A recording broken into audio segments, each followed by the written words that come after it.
Welcome to the fourth day of Christmas. It is December 28th. On the fourth day of Christmas, my true love gave to me four calling birds. It's kind of funny as we look back into history, we find out that the original version was written in French, published there, came to England, it was translated, and the word that was used is not calling, but collie. Collie birds, that was a slang phrase for blackbirds. Now, they are cawing, making all kinds of noise, maybe calling back and forth to each other. And maybe that's where that phrase came from. Calling, we say caw here in the United States. Maybe collie was their way of saying it several centuries ago in England. Regardless of that, four calling birds is representative of the first four books of the New Testament, the Gospels.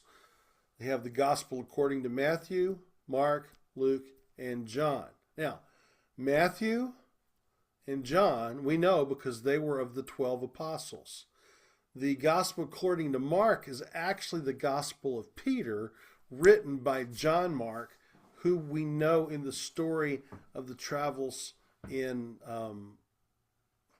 the early evangelism of Paul and Barnabas. They took John Mark with them. And then Luke was a physician who shows up in the story as traveling with Paul the apostle. And so he goes through and he gathers information. He's like an investigative reporter, and he gathers information and puts together his gospel account. Each one of those is like a different perspective on the same event, except it's a protracted event over the course of 3.5 years. And so where Luke doesn't have firsthand sight experience with the story, he goes to people who did. Matthew was on the scene. Peter, who gave the information to John Mark, he was on the scene. John was on the scene. And yet, even though the first three share a lot of the same information, they don't package it together the same way. They're called the synoptic gospels because they share a lot of the same stuff, even word for word in many occasions. However, John's is different. We talked about that yesterday. But what we have is four different witnesses of the life and death, resurrection, and ascension of Jesus Christ.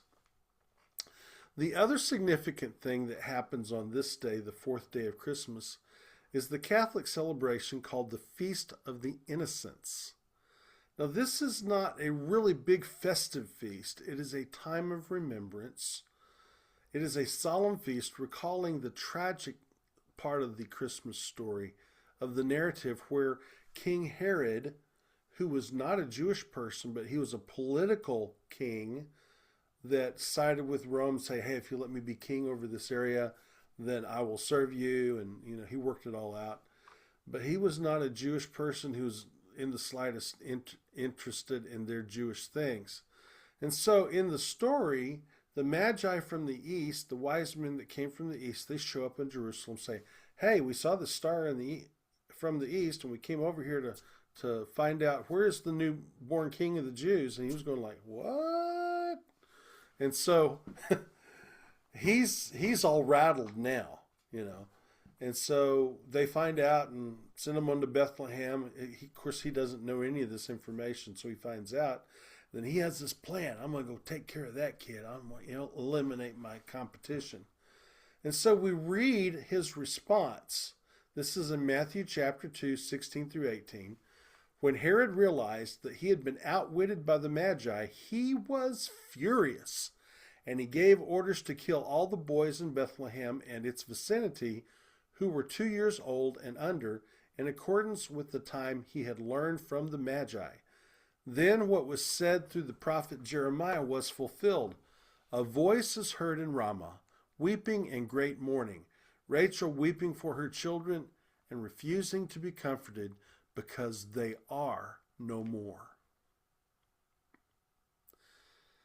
The Feast of the Innocents is celebrated annually as a reminder that injustice, brutality, and chaos affect all people.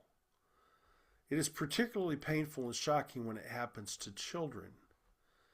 St. Augustine in the 5th century famously called this event, these children, he called them flowers cut down at the very dawn of life, witnesses not by words but by blood. Their deaths proclaim a truth that echoes through history. The presence of Christ exposes injustice and provokes opposition. From the unborn to the elderly, from victims of trafficking to civilians caught in war, the martyrdom of the holy innocents is a symbol of all who suffer violence through no fault of their own.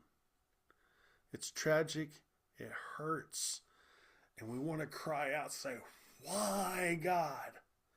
But our call is to stand in the gap.